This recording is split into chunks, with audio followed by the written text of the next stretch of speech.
అందరికీ నమస్కారం. నాకు ఈ అవకాశం ఇచ్చిన గౌరవనీయులైన కేసీఆర్ గారికి, కేటీఆర్ గారికి, హరీష్ గారికి నమస్కారాలు.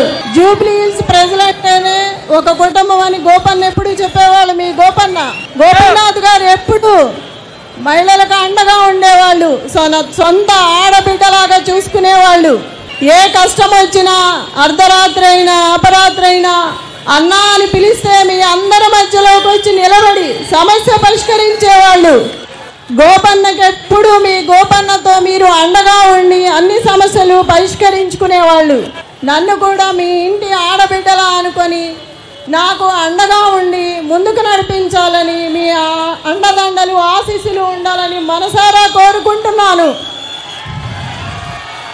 ఈ కష్ట సమయంలో మీరందరూ నాకు అండగా నిలబడ్డారు. అదే అండగా ఇక ముందు కూడా ఉండాలని కోరుకుంటున్నాను. మీరెవ్వరికీ భయపడాల్సిన అవసరం లేదు. పార్టీ మీకు అండగా ఉంటుంది. జై కేసీఆర్, జై తెలంగాణ, జై గోపన్న.